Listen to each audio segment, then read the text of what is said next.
Voy hablando un poquito de nuestros invitados, inicialmente Adriana González, que es asesora de la Dirección de Cinematografía del Ministerio de Cultura. Ella es realizadora de la Universidad Nacional, fuimos por allá compañeritos en la universidad también, productora también, fue entre otras cosas productora de Los Hipopótamos de Pablo, entre otras aventuras muy exitosas, y hoy es la asistente de la directora de cinematografía. Tenemos desde la productora Faldita Films a Cristina Villar. Ellas pues trabajan un poco en una asociación que me parece muy interesante como productoras y también como escritoras de proyectos para televisión y para cine. Son las productoras del largometraje Sofía y el Terco, y han hecho una experiencia que es bien interesante. Esta mañana tuvimos a Víctor García, el director de Gallows Hill. Ellas son las productoras en línea en Colombia y nos va a contar un poquito de esa experiencia de la producción en línea. Pero también tenemos a Juan Pablo Solano. Él es productor de cine, de un largometraje que también se va a estrenar. Tenemos muy frescos los productos. Hoy se estrena El Resquicio, el 2 de noviembre estrenan Sin Palabras. Sin Palabras es un largometraje colombiano también con un esquema de producción bien interesante que se estrena el 2 de noviembre. Entonces, pues los invitamos ya allá al estrado y muchas gracias por venir. Yo quisiera de pronto arrancar un poquito por Adriana, digamos, en la medida en que son como experiencias distintas y visiones distintas. Tú eres un poco la voz oficial, gubernamental. Espérate, así prende. Un poquito, ¿cómo ven, si yo te hiciera esa pregunta, existe hoy una industria cinematográfica en Colombia? Tú como Ministerio de Cultura, como cinematografía, ¿qué dirías? ¿En qué punto estamos? ¿Cómo está eso? Bueno, lo que pasa es que la definición de industria es un poquito extensa, digamos, para hablar de industria como tal. Digamos, textualmente son muy pocos los países o las regiones del mundo que realmente pueden clamar que son una industria. O sea, a veces ni siquiera países que producen 80 o 100 o 120 películas al año creen y consideran y se comportan como una industria. Es decir, nosotros estamos, digamos, en un punto muy interesante porque somos, digamos, un sector emergente en un país que tiene como muchas posibilidades gracias a la primera ley de cine, que le ha abierto como los caminos, digamos, al acceso a la parte internacional, y eso es... La prueba es que películas como Sofía del Terco, entre muchas otras, pues se han exhibido en festivales importantes, en selecciones a veces de primera línea o de segunda, digamos, de segunda línea. Sí, sí, creo que está a punto de morir. Entonces, digamos que el cine ya de verdad se está posicionando en el ámbito, digamos, este ámbito de prestigio, que es el ámbito de los festivales. Y, digamos, adyacentemente a eso, adicionalmente, tenemos de manera, digamos, interna y a nivel local, 2 o 3 personas que han entendido un poco el comportamiento del público en las salas y que cada año producen 1 o 2 grandes, digamos, películas de mucha taquilla, no digamos grandes producciones, pero sí películas de mucha taquilla que acaparan, digamos, una cantidad de espectadores pues muy interesante, independientemente de lo que unos u otros puedan pensar de esas películas. Es decir, hay mucha controversia alrededor de ciertos contenidos que se estrenan en fechas estratégicas y que pues la gente que hace cine pues se frustra un poco alrededor de ese tipo de manifestaciones, pero el cine, cuando es acogido de una manera tan masiva y a nivel tan popular, pues es todo menos negligible. Entonces, digamos que con esas dos partes en mente y con una madurez del sector productivo, pues que está atrayendo, digamos, intereses extranjeros a Colombia para filmar cosas como lo que ustedes están haciendo en Line Producer en este momento, pues ahora, este año se vota la segunda ley, que es una ley que promueve el Ministerio de Cultura, pero también el Ministerio de Industria, Comercio y Turismo, que es la Ley Filmación Colombia, que va a ofrecer, digamos, una nueva ventana profesional para los colombianos y para la gente que hace cine y que está directamente orientada a promover el territorio nacional como escenario para hacer películas en la que pueden participar productores colombianos, pero que sobre todo pues está enfocada a traer, digamos, nuevos negocios y nuevas oportunidades al país. Entonces, más allá de si somos industria o no, yo pienso que es una pregunta un poco delicada y un poco tiene su cascarita, porque finalmente lo que se analiza, digamos, desde la institución y desde el Ministerio de Cultura es que evidentemente hay una capacidad humana y un talento que permiten consolidar un sector. Como industria, tal vez todavía faltan muchas cosas de infraestructura, como estudios competitivos a nivel mundial, como alquileres, ciertos alquileres de ciertas cosas, pues, o sea, hay partes de la infraestructura que por supuesto no están ahí, pero sin duda alguna estamos en camino de consolidar un sector muy sólido, muy interesante, muy competitivo a nivel regional y en cuanto a industria, digamos, en cuanto a qué hacer, y realmente interesante y competitivo a nivel mundial. Pues la prueba es que ya llegamos a estrenar películas en Asia y en Europa, entonces, y en Cannes. Entonces, pues 4 películas en selección oficial no en selección oficial, pero en las otras selecciones de Cannes, pues eso es extraordinario. Entonces, pues desde el punto de vista de la institución, pues no se votaría una ley como la 1556 sin tener realmente como un contexto muy favorable para darle como un espaldarazo a un desarrollo posterior. Bueno, después volveremos con Adriana porque pues como pueden ver es una audición súper interesante y súper clave para todos. Ahora sí quiero ir con los productores, yo creo que con Catalina primero de pronto. Ustedes han tenido 2 experiencias de producción cinematográfica que digamos son muy pertinentes para ahorita. Primero Sofía y el Terco, ¿cierto? Y después lo que están haciendo ahorita con Gallows Hill.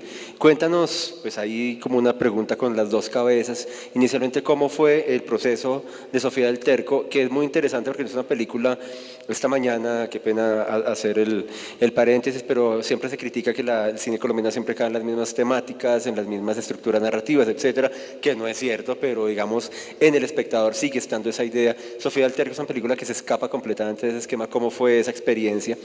Y en segundo término, ¿cómo fue la experiencia con Gallows Hill? Y ahí, digamos, va a ser una respuesta larguísima si no se te olvidan las preguntas que están muy largas.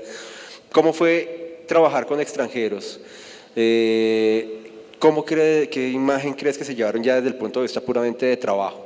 ¿Ok? Entonces. Bueno, voy a empezar por lo último porque me parece que eso recoge un poquito todo lo anterior y además concluye un poquito en todo lo que estoy de acuerdo que acaba de decir Adrián. Sofía del Terco es una película que surgió por un guión, o sea, un guión que desde nuestra experiencia, mi socia y yo como productoras, una vez lo leímos y conocimos a Andrés Burgos, sabíamos que eso era una cosa muy bonita, muy especial. Y dentro de la proyección que teníamos, sabíamos que era una película pequeña que para el nivel, digamos, de cinematografía que yo siento que por lo menos nosotras estábamos atravesando era perfecto porque era un reto que podía permitir que también fuera un negocio, ¿no? En términos, digamos, de la gran pregunta de si tenemos industria o no tenemos industria, desde lo particular, desde nuestra experiencia, pues si queremos vivir de esto y seguir viviendo de esto como productoras, siempre nos toca hacer esa pregunta inicial cuando llega un proyecto y nos cae en las manos. Una vez nos ganamos el premio y básicamente esa película, la manera en que se convirtió en un negocio o aportó a la industria del cine colombiano fue gracias a ese premio, gracias al fondo. Estaba pensado desde esa perspectiva, o sea, si nos ganamos el fondo lo hacemos y si no, pues estaremos buscando otros proyectos. Entonces, eso lo digo y es importante porque siendo una película pequeña, que muy perfectamente hemos conocido a colegas que han hecho películas con muchísimo menos presupuesto, que incluso el premio que dan en el fondo y tal, y quedan bonitas y chéveres, pero nosotras cuando lo analizamos como productoras dijimos necesitamos mínimo este presupuesto, es una película pequeña, pero necesitamos mínimo este presupuesto, y sin embargo para poderlo hacer un negocio necesitamos añadirle o agregarle algún tipo de valor internacional de producción. Y ahí fue donde empezamos a pensar, bueno, es una película que no es de género, o sea, no es una película, no es una comedia romántica, no es una película que podría estar dentro de los estándares populares de lo que hemos analizado que le ha funcionado, por ejemplo, a Dago García aquí en Colombia.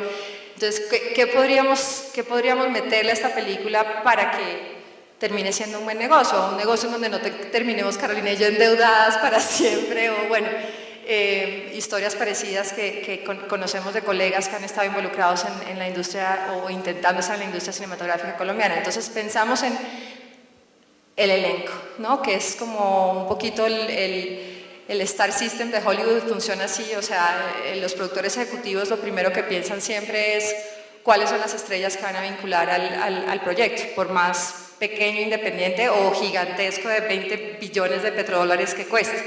Entonces, eso nosotras muy intuitivamente lo sentimos y empezamos a pensar en nombres grandes. Pensamos en Kathy Bates, de hecho le escribimos mucho a Kathy Bates. Ella había estado en contacto con nosotras porque mi socia fue la asistente de dirección de una película puertorriqueña que a ella le gustó mucho y pues la conoció y entonces la logramos contactar. Pensamos en Norma Leandro, porque pensábamos que para ese papel de Sofía, pues a nivel latinoamericano era como la superactrizaza, y pensamos en Carmen Maura. También pensamos en la Carmen, ay, se me acaba de olvidar el apellido, Dos Amantes, no, la de Babel, la de Carmen Barraza, Adriana Barraza, sí.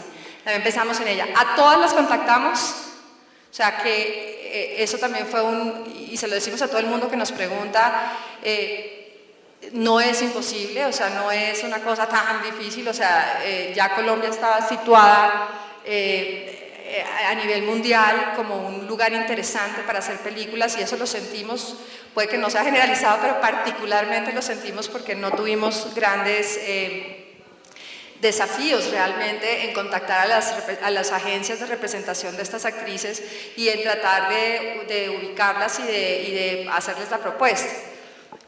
Otra cosa es que obviamente cuando uno manda un guión, o sea, uno hace la vuelta y llega a los actores grandes, pero pues si les manda el guión y a los tipos no les gusta, pues no hay nada que hacer. En el caso nuestro tuvimos la grandiosa suerte que ya no la habíamos olfateado, de que este era un guión muy bonito que Andrés había logrado y que pues finalmente nos terminó abriendo las puertas con varias de ellas. Decidimos Carmen Maura porque consideramos ya a nivel artístico que era como la más ideal, pues la idónea para el papel de Sofía.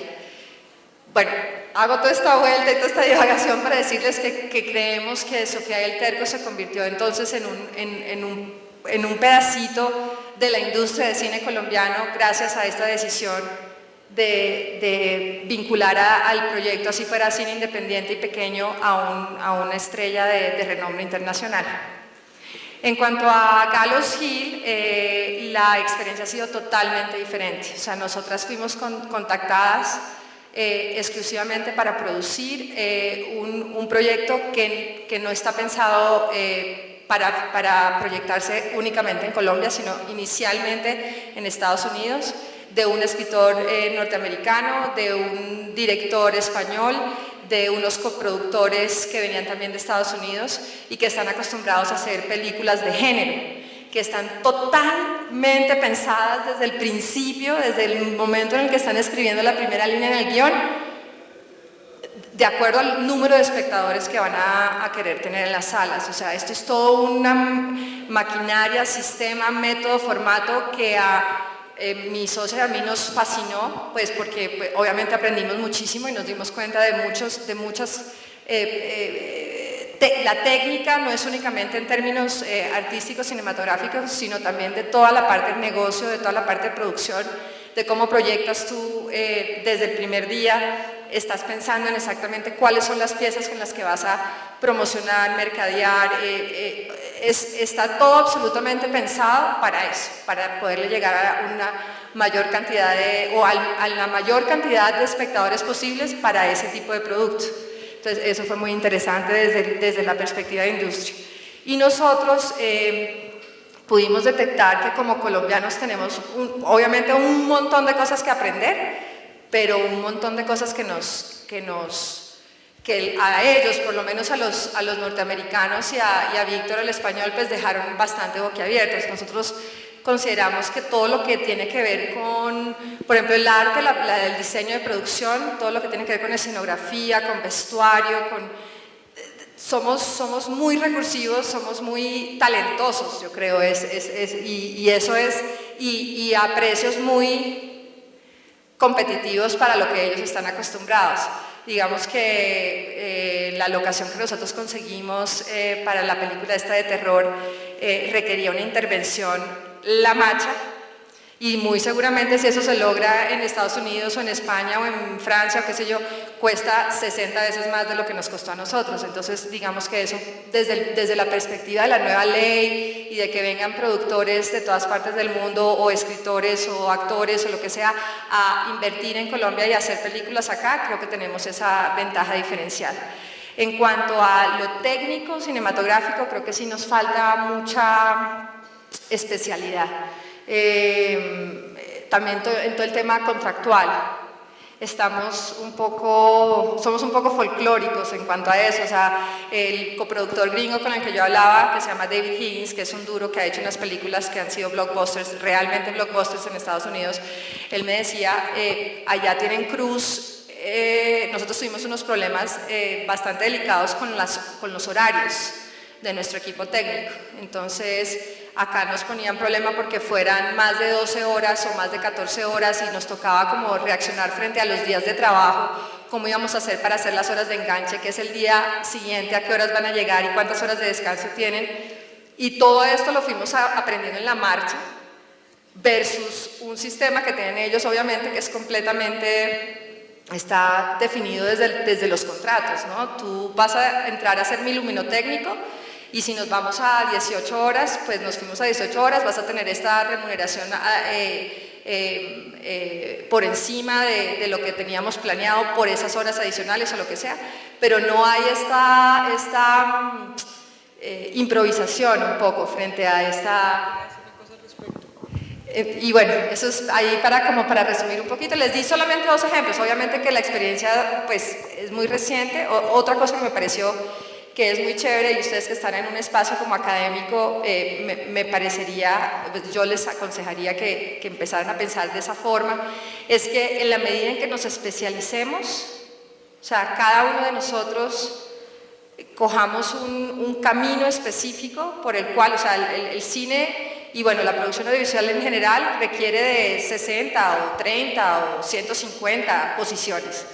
En la medida en que nos aprendamos a especializar en cada una de estas áreas, vamos a poder hacer mejor industria, porque el momento en el que somos todos talentosos y todos somos directores y todos somos músicos y todos somos productores y todos somos productores ejecutivos y todos contratamos, pues somos folclóricos, o sea, no somos como la maquinita que debemos ser pues para proyectar películas que no solamente tienen valores artísticos, sino que mantienen la posibilidad de seguir haciendo películas para una empresa como la mía, por ejemplo.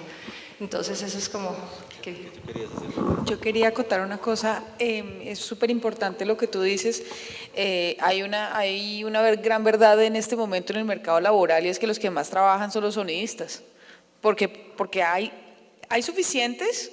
Hace 10 o 12 años había 2 en Colombia y había que hacerlos venir de México, de Argentina, de Francia inclusive.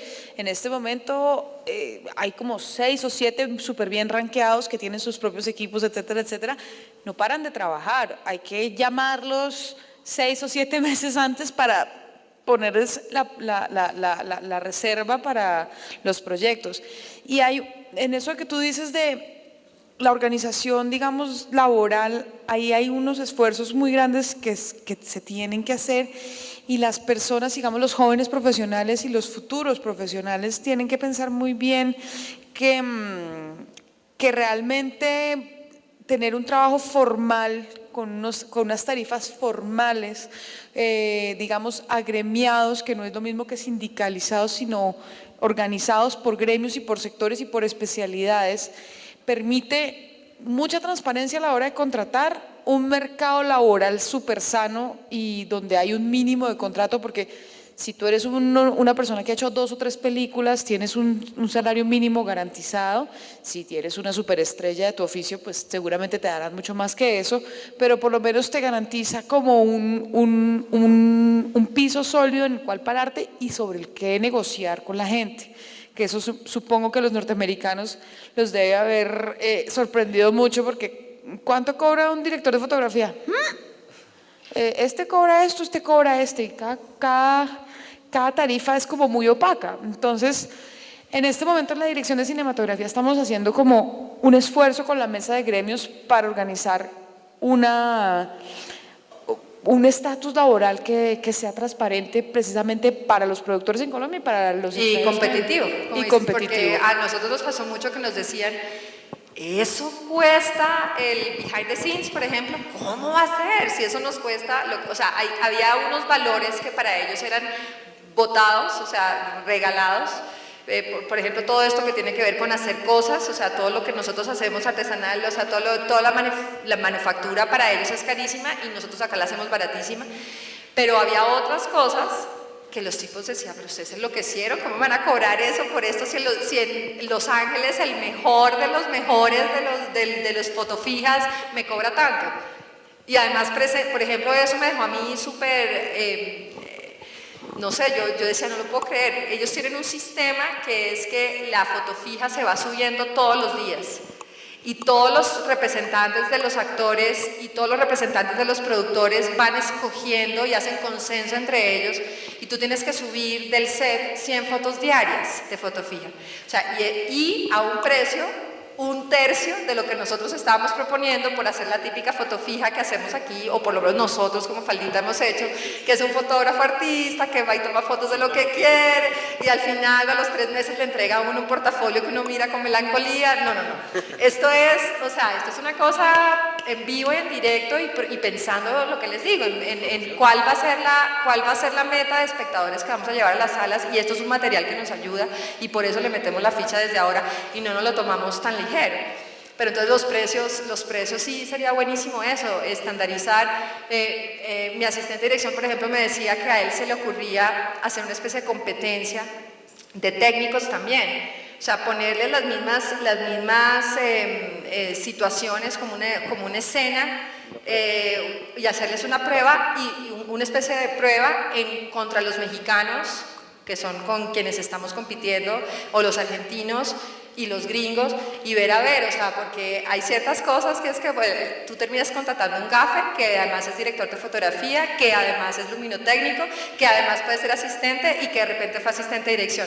Entonces es como, no, o sea, el gaffer es el que está montado de herramienta de aquí hasta acá y se sabe de pe a pa absolutamente todo lo que tiene que ver con el equipo técnico, y yo siento que esa especialidad debe ser algo como dirigido desde la academia, ¿no? Desde el momento en el que queremos hacer cine.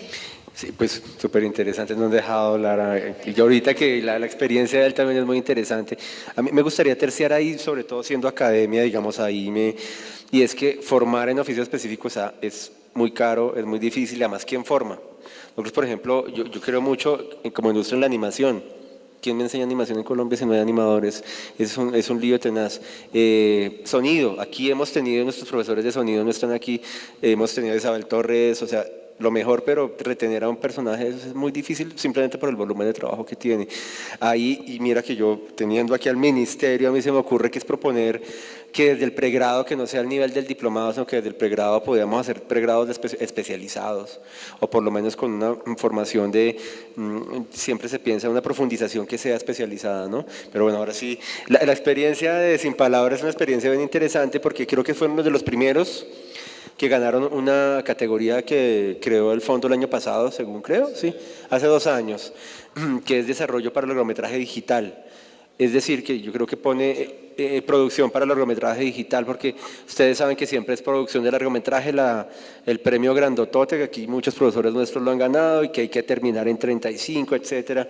Ahorita te pregunto por convocatorias, pero ellos ganaron esta y la experiencia es muy chévere y van a estrenar el 2 de noviembre, entonces cuéntanos un poquito la experiencia.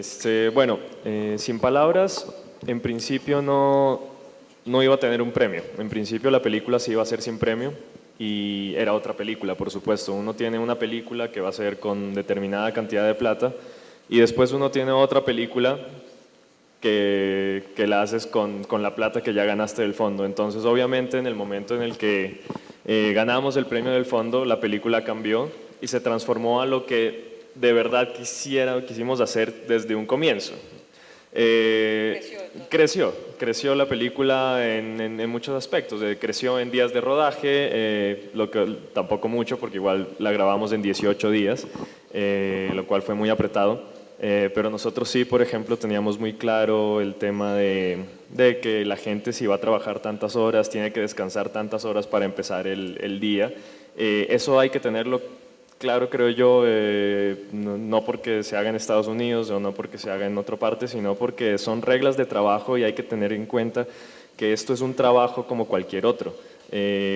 Muchos tomamos el concepto de que como en la universidad uno va y le dice al amigo, oye, ven acá, es que voy a grabar un corto y necesito que tú me ayudes y por qué no haces luces tú y yo lo dirijo y yo lo produzco. Y yo me acuerdo que me trasnochaba, no sé, 24 horas seguidas filmando en la universidad y estaba todo bien.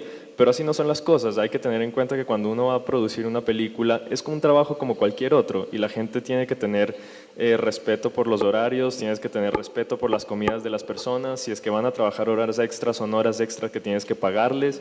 Entonces hay que ser muy serios, muy cuidadosos y lo que hay que tener en cuenta antes de empezar una película es no destinarle tanto tiempo a la parte de la película, sino a la preparación que tienes en la película. Y eso fue un clave en Sin Palabras.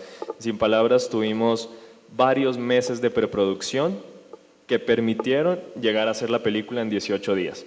Si no, hubiera sido imposible. Si uno no tiene una preproducción clara en la que todo el mundo y todo el equipo que tú tienes, que nuestro equipo era pequeño, está en la misma página de lo que van a hacer los directores, de lo que quiere hacer, de la visión también desde producción, entonces no hay forma alguna de que en 18 días puedas grabar un largometraje con una factura pues determinada que quieras lograr. Entonces también lo que decía Cristina sobre que en Estados Unidos piensan los guiones del número de espectadores que van a hacer. Y eso es muy interesante porque yo creo que también a lo mejor no pensarlo en el número de espectadores, pero uno sí tiene que pensar los guiones acorde al público al que le vas a llegar. Es muy bonito llegar a escribir y escribir lo que uno quiera y decir, bueno, listo, ahora hagamos una película. Pero para mí, uno tiene que pensar una película primero, ¿a quién va dirigida mi película? ¿Quién la va a ver? ¿En dónde la voy a poner? ¿Es para un público colombiano de art house que voy a sacar únicamente en Avenida Chile o es una película que voy a sacar en todas las megaplex de Colombia? Entonces, tengo claro mi concepto, tengo la historia que quiero contar y digo, bueno, ¿a quién va dirigida esa película? Y ahí escribir un guión y ahí lanzarse a producir una película. Ese sí es un concepto de Hollywood que a mí me parece que es clave y es lógico y tiene todo el sentido del mundo. No lo hacen porque se les ocurrió y nada más, sino porque es así, o sea, funcionan las cosas. Es decir, uno produce cosas pensando en que alguien las vaya a ver. Y eso sí hay que tenerlo súper claro y es algo que es una discusión que siempre he tenido, es si tú estás en la industria audiovisual y tú quieres hacer películas o quieres hacer televisión o quieres hacer un video, ese video lo estás haciendo porque alguien del otro lado lo va a ver. Entonces siempre pensar en quién va a ver lo que yo estoy haciendo antes de pensar en mí cuando yo lo vea voy a tener una sonrisa. ¿Quién lo va a ver? Siempre. Eso fue algo que también teníamos muy claro en Sin Palabras. El guión es clave y obviamente pues por ejemplo en Sofía del Terco pues tienen a un escritor de la talla de Andrés y seguramente ese guión fue lo que enamoró a Carmen Maura para decir sí, yo voy a trabajar en esa película. Siempre en cualquier parte del mundo te van a pedir, bueno, vamos a producir una película, listo, mándame el guión y vemos qué pasa. Nadie te va a decir que sí, que vamos a hacer la película con un pitch. Con un pitch los enganchas, con un pitch los enamoras, pero todo se resume al momento del guión. Entonces eso teníamos bonito con Sin Palabras, teníamos un guión muy lindo, un guión que ganó premios internacionales en seminarios en Chile, ganó en Argentina, y después cuando lo pasamos al fondo también recibió el reconocimiento y ganó el premio de producción, pero entonces también parte de tener algo muy bien construido en el guión. Listo. Y Adrianita quería decir algo antes de... Sí, yo quería decir algo que es súper importante con respecto a lo que tú estabas diciendo de quién va a ver mi película. Eso hay personas que sí se atreven a decir que el público no les interesa, y a mí eso me parece, pues... A mí me da mucha rabia cuando dicen. A mí, yo no sé, es algo que, y lo digo yo como Adriana González, no como Ministerio de Cultura, pero es un poco irresponsable, sobre todo frente a un recurso público, ahora sí estoy hablando como ministerio, frente a un recurso público, porque el FDC no deja de ser dinero recaudado de manera pública. Cuando uno recauda ese dinero y tiene un guión, digamos, bueno, o sea, con potencial, y se gana un premio, pero a la hora de hacer como toda la performance de dirección, se escuda uno en que a uno no le interesa la audiencia, sino que esta película la estoy haciendo para mí, pues es un poco irresponsable, pero hay mucha gente que sostiene ese discurso y es un... Y yo lo escuché hace pocas semanas en una conferencia de Proimágenes, lo escuché y yo tuiteé, y a esta persona le dan fondos públicos entonces para hacer audiovisuales, y bueno, y Proimágenes me lo mandó de favorito el tuit, así que supongo que les gustó. Pues yo pienso que ahí hay como una parte muy, muy clave de la responsabilidad que se tiene cuando se es productor, cuando se es director y se apela, digamos, a este tipo de fondos, y es que no solamente pues hay una responsabilidad contractual, etcétera, etcétera, pero también hay una responsabilidad frente a todos los demás que no quedaron elegidos y que de repente sí estaban pensando en el público. Pero lo que yo te iba a decir, ojo, eso no quiere decir que hay que hacer solo un tipo de una cosa, Para o sea, nada. hay que hacer de todo. Y para que exista industria, para mí lo primero es que exista diversidad de producción. O sea, primero Totalmente. tiene que existir... No, y una cosa, perdona, te interrumpo, una cosa es la pose de director o de guionista y otra es nuestra mentalidad de productores también, o sea, no es que los directores no estén o las directoras no estén en todo su derecho de decir en un momento dado, pues porque es su ego de artista también el que está involucrado ahí, y eso yo siento también desde el análisis emocional, que es una especie de escudo también frente a una cosa que uno está botando, pues la coraza y el corazón y todo, pero en términos de industria y en términos de darnos trabajo a yo no sé cuántos que estamos involucrándonos cada vez más en este medio, sí es absolutamente imperativo que le demos un vistazo a esos guiones que cuando nos llegan como productores o cuando los estamos escribiendo como pensando a quién le vamos a mostrar esta película. Y los targets son muy diferentes. Sofía del Terco, no sé Sin Palabras, pero Sofía del Terco es una película para gente mayor. Nosotros tenemos gente que nos ha escrito que es joven, fascinada, pero por la experiencia que tuvieron al llevar al cine a su mamá o a su papá. O sea, no saben la cantidad de mails que hemos recibido dándonos las gracias por esa experiencia. Yo creo que si nosotros nos hubiéramos arriesgado un poquito más al inicio, desde la perspectiva de mercadeo para la película, a lo mejor hubiéramos logrado más espectadores de los que logramos, porque nos hubiéramos concentrado precisamente en eso que se intuye y se olfatea cuando uno lee el guión, porque uno dice, no, pues esta película obviamente no le interesa a mi hijo de 10 años, no le interesa a mis amigos de 30 y pico, o sea, esto es una película que le va a encantar a mi mamá, uno ya leía y uno sabía más o menos que iba por ahí la cosa. Entonces yo creo que esa es un poquito a lo que te refieres, porque no estamos hablando de una película de género como es de terror, que es para todos los jóvenes, o las populares que hacen aquí varios productores que son unos duros llegándole a la comedia televisiva o como se llame, que también son unos duros y que ya saben que hay, como dicen, géneros y tipos de guión y tipos de película para diferentes grupos. Lo que pasa es que uno desde que tiene el guión tiene que estar pensando en... Aquí, pena, Adriana, sé que se habla, pues que tengo que hacerle unas preguntas porque creo que voy a ser políticamente incorrecto en este momento, y aquí al lado del ministerio. Voy a pensar un aspecto, y es que ustedes están hablando de público y de la necesidad de llegarle al público, pero ¿no será que en ese orden de ideas los estímulos del FDC tienen un efecto distorsionador? Porque cuando tú haces una película con fondo ya sabes que la pagaste. no tienes compromiso con el público. Pues a mí me parece muy válido lo que tú dices, Mauricio. A ver, vamos por partes. Creo que el fondo, cuando se creó hace 9 años, porque es que, o sea, en 9 años es un crecimiento exponencial. Yo creo que hace 9 años no se esperaba que tuviéramos más películas que meses en el año para estrenar, porque pues mientras la matemática funciona de una película colombiana al año, de pronto la matemática pueda funcionar. Ahora, entonces seguramente sí hay que plantear una segunda fase, sí hay que plantear de pronto algún tipo de sistema que vaya amarrado a la taquilla, como hay en otros países, como hay en Brasil, como hay en Francia, como hay en México. ¿Por qué no? O sea, esa es una segunda fase. Por supuesto, lo que tú dices es muy cierto.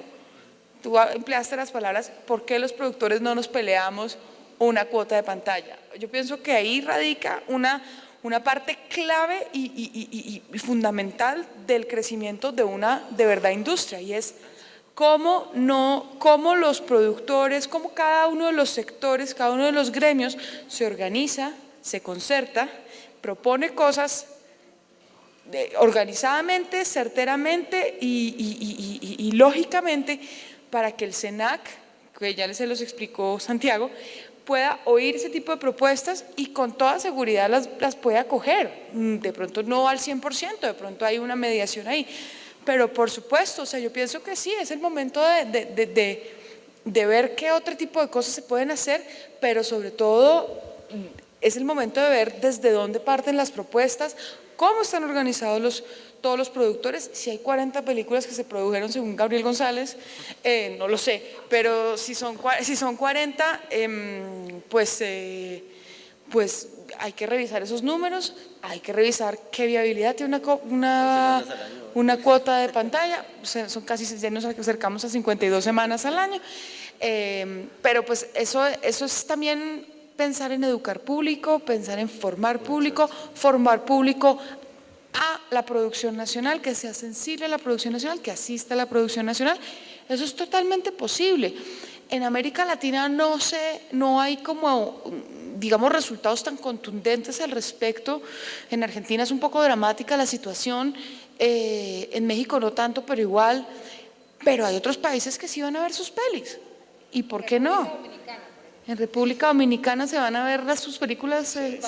Todos los fines de semana. Maravilla. 2 millones de espectadores en un fin de semana. 2 millones de espectadores en un fin de semana. Qué locura. Bueno, es un poder adquisitivo muy distinto al que tenemos nosotros seguramente, pero... A mí me parece que pues estoy más de acuerdo con la segunda parte de lo que tú dices, en la parte de educar público y crear público que le guste realmente consumir películas colombianas.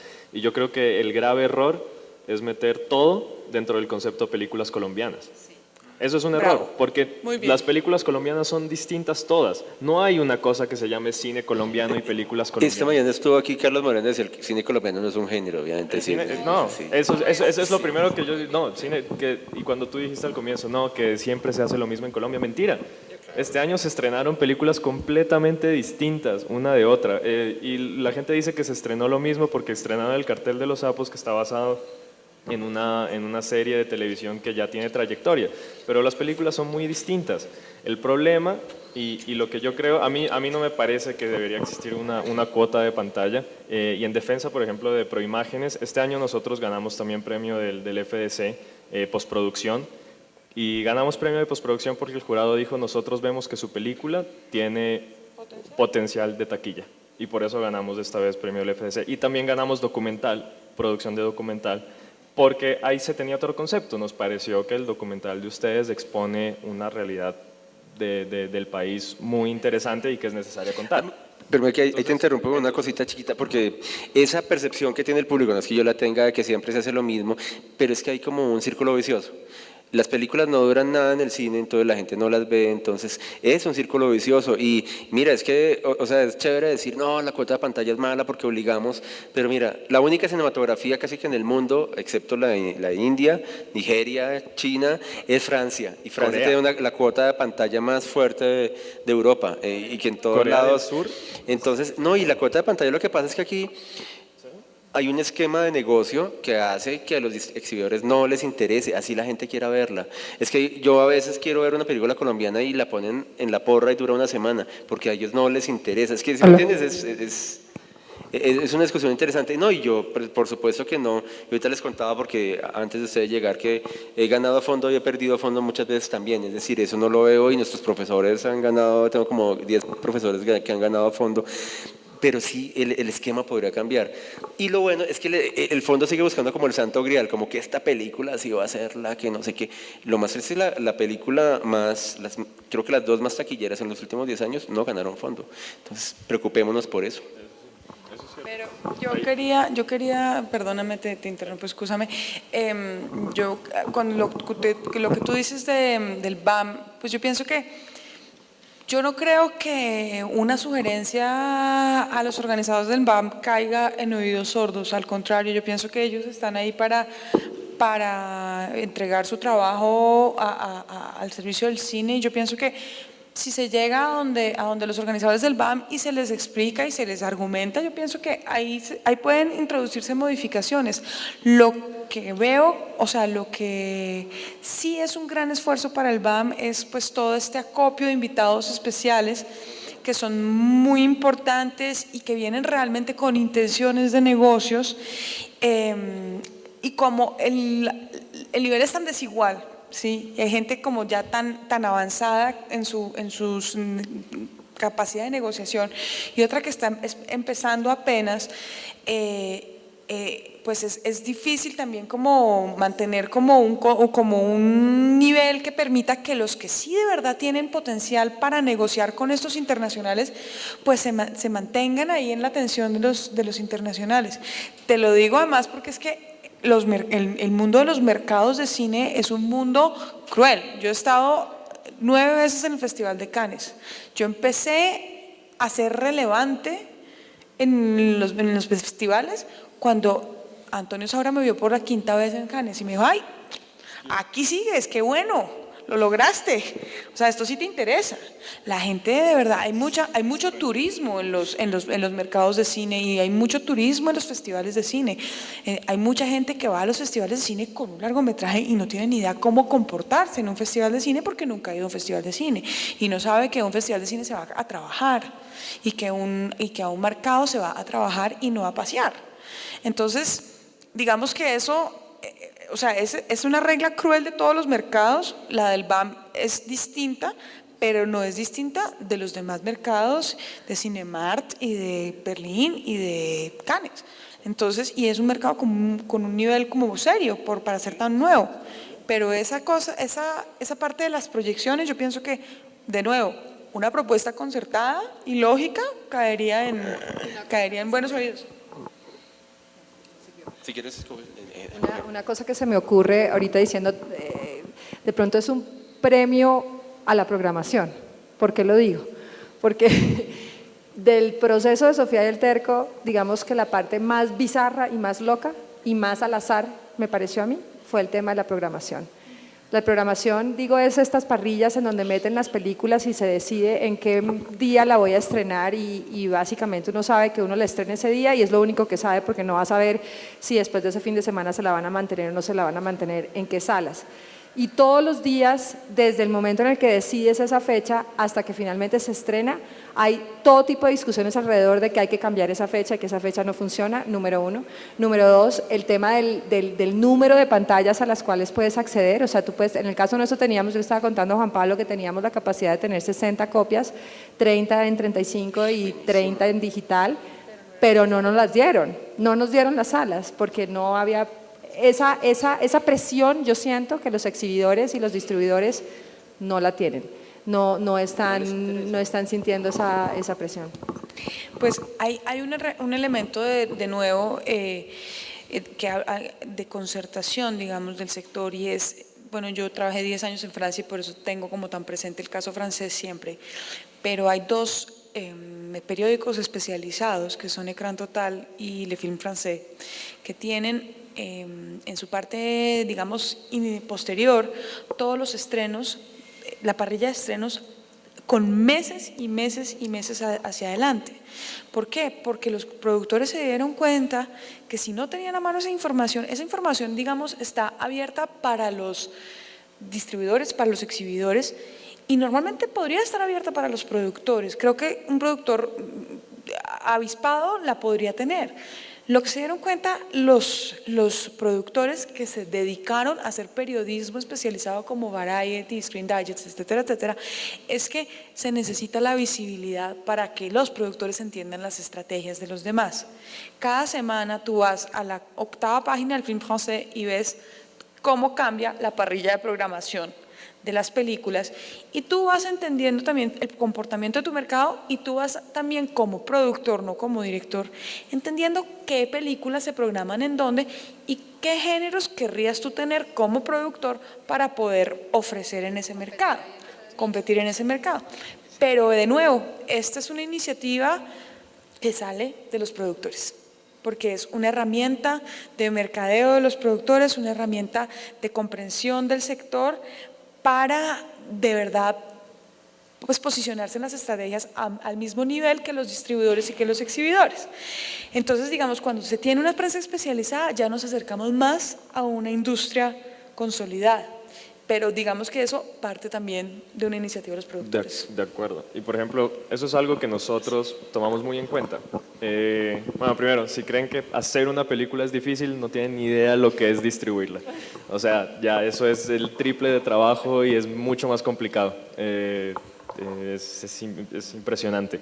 ¿Y nosotros qué fue lo que hicimos con Sin Palabras? Con Sin Palabras tenemos un romance, tenemos una historia de amor, una inmigrante china y un colombiano se enamoran, una historia súper bonita, sencilla, 2 personajes, y dijimos, bueno, esto yo sé que el público colombiano, o creemos, es nuestra percepción, el público colombiano lo va a tomar como algo diferente, como una historia diferente, precisamente porque todos piensan que en Colombia siempre se hace lo mismo, todo es violencia, todo es narcotráfico, entonces dijimos, listo, ¿cuándo vamos a estrenar? ¿Cuándo estrena el Cartel de los Sapos? Tal día. Bueno, listo, estrenemos 2 semanas después. Y esa fue la decisión de estreno de Sin Palabras. Pensando en los estrenos que se venían antes, en los estrenos que íbamos a tener después, seleccionamos la fecha. Seleccionamos una fecha que primero tiene un feriado y enseguida el siguiente semana es otro feriado. Perfecto, metámonos ahí como sea. La teníamos para antes, la película. Pero dijimos, no, aprovechemos todo el ruido que surge a partir del Cartel de los Sapos, que va a surgir también con la serie de Pablo Escobar, con la serie del Capo, con todo esto, y si te das cuenta todos los medios hablan de que aquí en Colombia todo de lo único que hablamos es violencia. Perfecto, esta es nuestra oportunidad para meternos ahí a decir, miren, aquí está una película diferente, tengan. Hay y interesante que lo digas y ojalá vayan a ver Sin Palabras, pero no, es que tenemos invitado ya a Diana Bustamante, que no pudo venir, y hoy tuvimos a Alfonso Acosta. Y ahí hay una estrategia, es decir, una estrategia empresarial clara, yo no sé tú qué tan enterada estás de que la fecha de estreno de La Playa era otra. Y la fecha de estreno de La Playa, y aquí les cuento algo simpático, era el 5 de octubre, pero resulta que el Cartel de los Sapos lo estrenaban una semana antes, entonces La Playa dijo, no, porque me coge el segundo fin de semana, y se le montaron en la fecha del pobre Alfonso que tuvimos hoy aquí, entonces obviamente seguramente, pero no entendemos las taquillas, pero La Playa quedó el mismo día del Resquicio, entonces el Resquicio sale con 15 copias muy mal ubicadas, etcétera, y nada que hacer. Pero son estrategias, ahí no hay nada que hacer, pero es igual terrible. A eso me estaba intentando referir antes cuando decía que debe haber de todas maneras una presión o una no sé, tendría que reflexionar un poquito más sobre qué tipo de solución darle, pero los distribuidores y los exhibidores sí tendrían que tener un poco más de responsabilidad.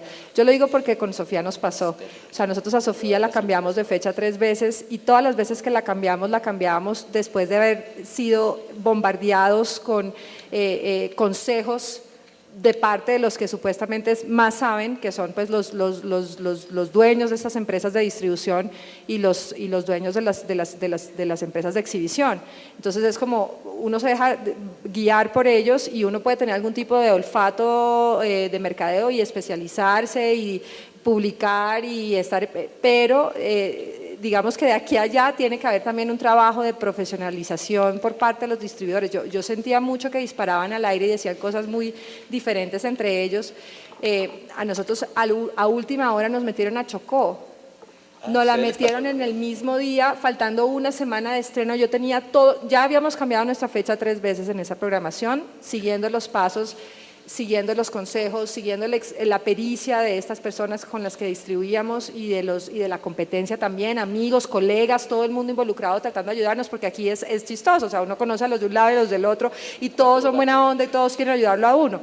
Lo que pasa es que la información no está realmente clara por parte de ellos, o sea, ellos, yo sentía un poco que hacían era vudú todo el tiempo, estaban haciendo mensajes de humo al cielo para ver si algo los inspiraba y les decía, o sea, no había una cosa clara, que no creo que sea tan difícil de organizar, o sea, cuando las campañas de publicidad salen, y lo digo porque yo trabajé en publicidad muchos años, saben exactamente en qué mes lanzarla y con cuántos días de anterioridad, empezar, en qué parte de los medios, o sea, es increíble que nosotros no podamos proyectar esa capacidad también en términos de distribución y de exhibición, y eso ayudaría muchísimo para la... Otra cosa, bueno, y ya nos toca terminar y casi con la última pregunta, y pues ha sido fantástico lo que han dicho todos, pero como tenemos al ministerio aquí, y era un poco que de todas maneras la exhibición cinematográfica está concentrada en 4 ciudades, todo el otro día lo contábamos en un encuentro, y es un panorama muy desalentador porque hay muy poquitas salas por otro lado, y si nos quejamos de que no hay cultura del cine en Bogotá, y imagínense de ahí para allá, ¿no? Entonces cuéntanos ese panorama. Y déjanos con un mensaje alentador al final, porque si no... Sí, a ver. Entonces, esto se lo sabe mi jefa Adelfa mejor que yo, pero ya me lo aprendí. Entonces, en Colombia hay un total de 690 pantallas de cine, ¿no? Que no son muchas. En México hay 3.600, por ejemplo. Entonces, hay 690 pantallas de cine, y de esas 690 pantallas de cine, el 67% está ubicado en 4 ciudades, que son Bogotá, Medellín, Cali y Barranquilla. De ese 67%, el 50% está ubicado en Bogotá. O sea, que realmente hay una sobreconcentración en Bogotá. Eso es un panorama, digamos, desalentador, sin duda, pero hay un mensaje alentador, por supuesto. Pero hay un nuevo exhibidor en este momento que es Cinépolis. ¿Cinépolis o Cineplex? Cinépolis. Cinépolis, que se está tratando de implantar en Colombia y que está, y no solo en Colombia, o sea, está en varios lugares en América Latina con una estrategia de apertura de salas. Y Cinépolis tiene una idea y una estrategia en la que cree que en ciudades de menor población y de menor concentración poblacional habrá una mejor recepción para las salas de cine. Ellos tienen un plan de negocios que creo que plantea abrir como 200 pantallas, si no estoy mal. O sea que, bueno, no tenemos tantas pantallas, sí, están concentradas todas en 4 ciudades y sobre todo en Bogotá, pero los dueños del negocio y los dueños de los compromisos y de los estrenos hollywoodenses, etcétera, etcétera, eso, bueno, eso ya es otra cosa, pero están viendo en Colombia un potencial interesante. Y el otro mensaje alentador es que la asistencia a salas está creciendo y creciendo y creciendo de una manera, digamos, firme. Por supuesto, ahí hay una gran parte, digamos, que es alentada por el fenómeno del 3D, que falsea un poquito la taquilla o, digamos, la ecuación. De todas maneras, este año volvió y se creció la taquilla, o sea, se proyecta que de verdad se va a crecer otra vez en 2 millones más de espectadores. Con toda seguridad se cierre el año con 40 millones de espectadores, o sea que vamos a llegar a una persona, o sea que el colombiano cada persona va una vez al cine al año. Entonces, pues digamos que para una perspectiva, digamos, desalentadora, hay de todas maneras como unas salidas interesantes. No, pues está muy alentador el panorama, yo creo que sí va a haber. No, pues lamentablemente tenemos que terminar. Muy chévere, yo creo que todos los hubiéramos podido escuchar mucho más tiempo, pero excelentes sus intervenciones, muchísimas gracias. Un aplauso para ellos por habernos acompañado. Mil gracias. Y de verdad que ojalá vuelvan, que esta es su casa. Bueno, muchachos, pues hemos llegado al final de la tercera movida audiovisual. Muchas gracias por venir, de verdad, Dios los bendiga. Ojalá nos veamos el año entrante en la cuarta movida audiovisual. Gracias.